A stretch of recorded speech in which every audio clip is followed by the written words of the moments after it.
Bom dia, boa tarde, boa noite. No episódio de hoje falaremos um pouco sobre transição energética e sua aplicação no Brasil. Mas, primeiramente, o que é a transição energética?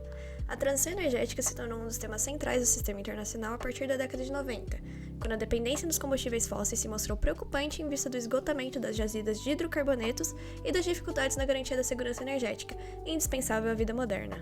Dado esse cenário, juntamente à emergência das pautas ambientais e da energia sustentável no final do século XX, a transição para energias sustentáveis e renováveis, tais como a energia solar, eólica e biomassa, tão conhecidas aqui no Brasil, tornou-se importante não apenas por conta do alinhamento com as pautas mundiais de defesa do meio ambiente, representadas, por exemplo, pela Conferência das Nações Unidas sobre o Meio Ambiente e Desenvolvimento em 92, no Rio de Janeiro, a famosa Rio 92, mas também por ser uma oportunidade de garantir a segurança e a independência energética. Atualmente, os países buscam se orientar pelo chamado desenvolvimento sustentável, que, apesar de ser um conceito que não pode ser entendido de maneira única ou categoricamente, pode ser entendido como uma perspectiva que busca conciliar o crescimento tecnológico e econômico, a intervenção humana no espaço físico e a conservação dos recursos naturais. Nesse sentido, tendo em vista que até meados da década de 50 e 60, praticamente toda a matriz energética mundial era composta por hidrocarbonetos, como o carvão, o gás natural e o petróleo, que são recursos finitos não renováveis, a transição energética surge como um importante fator para a conservação dos recursos naturais, almejada pela ideia do desenvolvimento sustentável. Assim, atualmente, existem 17 metas globais que compõem os Objetivos do Desenvolvimento Sustentável propostos pela ONU em 2015, sendo um de seus propósitos atuar como um apelo global para a proteção do meio ambiente e dos recursos não renováveis. Nesse conjunto, o Objetivo 7 diz respeito à garantia de energia acessível e limpa, e no episódio de hoje veremos de que maneira o Brasil está alinhado com esse objetivo e em que pé estamos hoje em dia em relação à transição energética. Será que estamos de acordo com a Agenda 2030? Será que seguimos a famosa modernização ecológica? Continue ouvindo e descubra.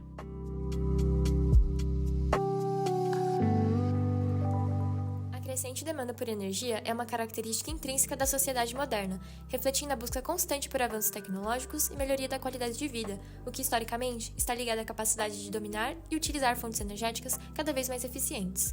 Após as crises do petróleo nos anos 70, iniciaram-se questionamentos acerca de métodos renováveis de energia, o que fomentaria mais tarde um processo de transição energética globalmente.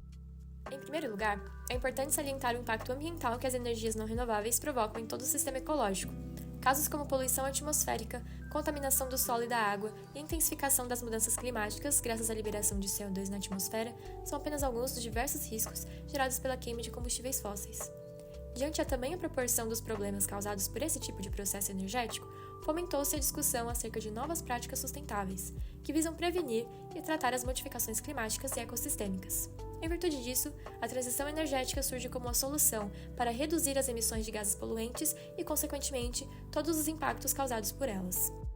Em segundo lugar, considerando outros fatores que impactam a obtenção e utilização de energia, como restritividade do mercado petrolífero, estabilidade de países exportadores, terrorismo e a competição por recursos naturais, a segurança e independência energética encontram-se comprometidas, o que conduz os atores globais na busca por diferentes fontes de energia, a fim de garantir o funcionamento da economia e bem-estar da população.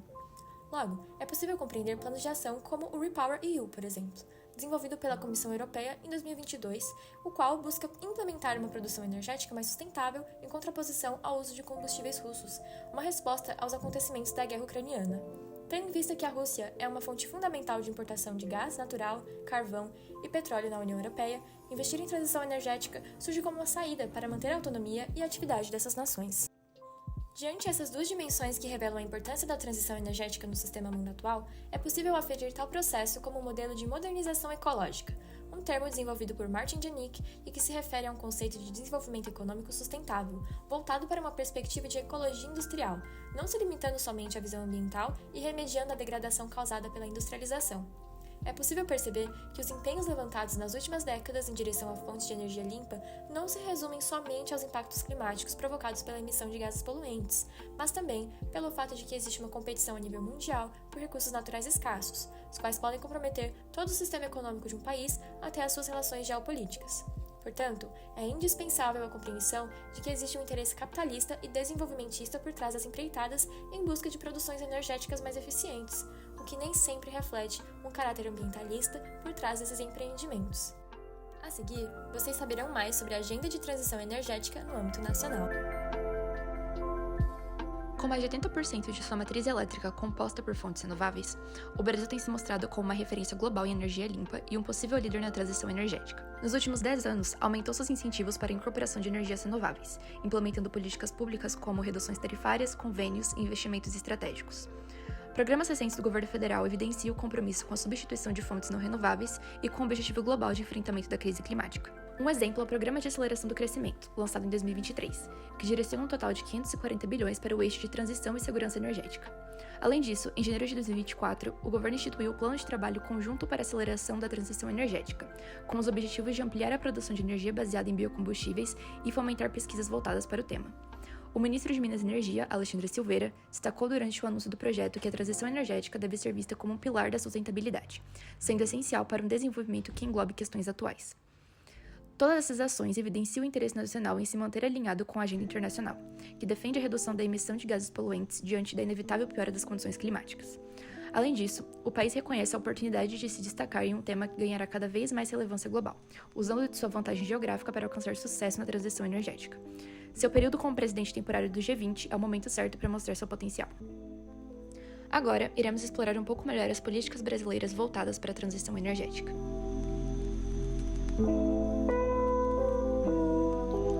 Agora que já compreendemos o que é a transição energética, qual é a sua importância e qual é o alinhamento brasileiro com essa agenda, vamos entender como esse processo aconteceu no nosso país a partir de uma rápida análise do histórico de políticas brasileiras de transição de energia. Até a década de 30, o Brasil era considerado um país sem petróleo, sendo sua matriz energética dominada pelo carvão.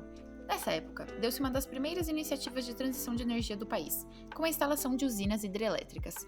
Entretanto, nessa década, o petróleo foi descoberto no território, e a partir disso, foram estabelecidas diversas políticas para oportunizar seu uso. No período de 1930 a 1950, a matriz energética foi baseada no carvão e no petróleo. Isso ocorreu com o auxílio dos projetos desenvolvimentistas de Vargas e da industrialização do país, que deu-se durante a Segunda Guerra. Em 1953, foi estabelecido o monopólio do petróleo brasileiro, com a criação da Petrobras para pesquisa, exploração, refino, comércio e transporte desse recurso. Assim, esse estabeleceu-se como a fonte predominante de energia pelas próximas décadas. Os anos 70 foram marcados pela virada de chave para a busca de novas fontes de energia e de autonomia energética para o país, principalmente devido à crise internacional do petróleo. Em 1975, o Brasil iniciou o Programa Nacional do Álcool, o PROÁlcool, promovendo a utilização do etanol como fonte alternativa. Além disso, a energia hidrelétrica contou com altos investimentos durante a ditadura militar. No total, foram construídas mais de 60 grandes barragens hidrelétricas, como as de Sobradinho, Itaipu e Tucuruí, que multiplicaram em mais de 7 vezes a capacidade instalada. A partir dos anos 1980, o gás natural também foi objeto de discussões no país, o que culminou na instituição do Plano Nacional para o Gás Natural em 1987, que estabeleceu metas e diretrizes para aumentar a participação desse recurso na matriz energética nacional. Apesar da descoberta do pré-sal em 2007, que trouxe uma nova perspectiva para a exploração e utilização do petróleo no Brasil, o país continuou investindo em sua transição energética. A partir dos anos 2000, o país implantou políticas que alicerçaram o desenvolvimento de diversas fontes alternativas. No que tange à biomassa, destaca-se a criação do Programa Nacional de Produção e Uso de Biodiesel, PNPB, de 2003, a introdução dos carros flex e a criação do Projeto RenovaBio, de 2017. A partir de 2010, as energias eólica e solar passaram a ser desenvolvidas no Brasil, amparadas por políticas como a implementação de resoluções normativas pela Agência Nacional de Energia Elétrica em 2012, a isenção do ICSM para alguns equipamentos utilizados para a geração de energia e o lançamento do Programa de Desenvolvimento de Geração Distribuída de Energia Elétrica, o PROGED, em 2015. Por fim, cabe ressaltar que, apesar da crise do setor hidráulico que ocorreu nos anos 2000, esse continuou recebendo intensos investimentos e novas usinas foram construídas, o que refletiu na predominância dessa fonte de energia na geração de eletricidade do país. Para dar continuidade à análise da transição energética brasileira, vamos investigar, em seguida, como nosso país apresenta-se atualmente nesse quesito. Pensando nas políticas nacionais de transição energética nos últimos anos, o Brasil apresenta uma agenda de muitos compromissos. Trazendo alguns números, em relatório de 2021 do Balanço Energético Nacional referente a 2020, a oferta interna de energia no Brasil registrou 48,4% de uso de fontes renováveis e 51,6% de não renováveis. Dentre as alternativas de energia limpa, a maior distribuição se deu através da biomassa da cana, atingindo 19,1%, seguido da energia hidráulica com 12,6%. O uso de petróleo e derivados marcou 33,1%, sendo a fonte não renovável de maior exploração no nosso país. O Plano Decenal de Energia 2030 indica perspectivas da expansão do setor de energia e aponta para o cenário uma predominância de fontes renováveis, como as pequenas centrais hidrelétricas. Iniciativas como o Programa RenovaBio, Política Nacional de Biocombustíveis instituído em 2017, indicam continuidade no avanço do país nessa agenda. Em 2020, seu primeiro ano de operação, o programa evitou a emissão de cerca de 15 milhões de toneladas de CO2. Contamos ainda com o Programa Nacional do Hidrogênio, instituído pelo Conselho Nacional de Política Energética em 2022, coordenado pelo Ministério de Minas e Energia, com o objetivo de fortalecer o mercado e a indústria do hidrogênio de baixa emissão de carbono. O programa é dividido em 6 eixos temáticos e funciona como uma estratégia integralizadora para o desenvolvimento de políticas públicas, tecnologia e mercado, com planos de negócios voltados para atender às oportunidades da transição energética no país, que apresenta o potencial de concretizar a neutralidade de carbono até 2050. Trazendo um comparativo com os dados mencionados anteriormente quanto a porcentagens distribuídas entre energias renováveis e não renováveis no Brasil, em relatório referente a 2023, o Balanço Energético Nacional registrou um aumento de 2,1% no uso de petróleo e derivados. Por outro lado, houveram decréscimos no uso de gás natural e carvão mineral, influenciando uma diminuição da porcentagem total de 51,6% para 50,9%. A distribuição entre as fontes de energias renováveis, como biomassa, hidráulica e lenha e carvão vegetal, diminuíram. No entanto, o uso de licor preto, biodiesel e outras, antes não presentes ou com porcentagens muito insignificantes, apresentaram no último ano uma presença de 7,2% da repartição, aumentando a porcentagem total de oferta interna de energias renováveis no ano de 2023 para 49,1%. Em maio desse ano, em painel realizado no Seminário Brasil 2050, Roda de Descarbonização da Economia, foi apresentada a Política Nacional de Transição Energética, em desenvolvimento no Ministério de Minas e Energia. A política propõe a criação do PLANT, Plano Nacional de Transição Energética, e do FONT, Fórum Nacional de Transição Energética. A arquitetura do Plano Nacional busca uma abordagem setorial e transversal, ampliando o debate entre a sociedade civil e o governo federal, permitindo a melhor perspectiva do chamado trilema energético. Por fim, no último mês de agosto, foi instituída a Lei de número 14.948, que estabelece o marco legal do hidrogênio de baixa emissão de carbono, assim como o REHIDRO, Regime Especial de Incentivos, e o Programa de Desenvolvimento do Hidrogênio de Baixa Emissão de Carbono. É possível apontar esse conjunto de medidas como responsáveis por levar o Brasil a assumir o 3º lugar no Índice de Transição Energética entre as nações participantes do G20. É notável o esforço nacional em trabalhar políticas para a transição energética. Esperamos que esses esforços não sejam em vão. Considerando as iniciativas nacionais que incentivam a transição energética, percebemos que o Brasil tem grande chance de ser uma liderança nesse eixo. Muitos projetos e compromissos foram recentemente estabelecidos, e para que sejam de fato colocados em prática, é necessário um monitoramento constante do andamento das propostas.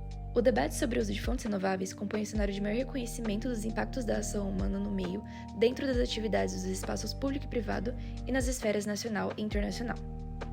Esse podcast foi produzido pelas alunas Bruna, Gabriela, Heloísa, Júlia e Isadora.